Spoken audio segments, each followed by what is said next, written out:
આ તો જો સરકાર સોલ્વ નહીં કરે તો આ બધું આપણું ચાલતું જ રહેવાનું છે. મને હમણાં મીડિયાવાળાએ કીધું, પ્રશ્ન પૂછ્યો કે જો સરકાર તમારા પ્રશ્નોનું સોલ્યુશન નહીં લાવે તો શું કરશો? મેં કીધું ગુજરાતની સન્માનનીય સરકાર ખૂબ હોશિયાર છે, એની જોડે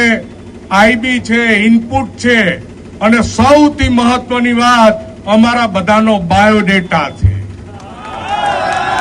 કે આ લઈને નીકળે આને વહેલા હર પતાવો, નતે આ ટોળું જે આવડું છે એ ગુજરાતના ટોળા ગુજરાતની સરકારે વિપક્ષે 2015, 17, 18 બધામાં જોયા છે. બધાએ ભલે પોતપોતાની અલગ અલગ રાજકીય પાર્ટીઓમાં હોય, બધા જે વિચારધારાની વાત, પણ બધાને હું ગુજરાતના સર્વ સમાજને, ગુજરાતની જનતાને, ગુજરાતની સરકારને બધાને વિનંતી કરું છું કે ગુજરાતીઓ માટે એની સૌથી મોટી મહામૂલી મૂડી હોય તો એ પોતાની દીકરી હોય છે, એની આન બાન શાન હોય તો એની દીકરી હોય છે, એના ઘરનું ગૌરવ, એના ગૌરવનો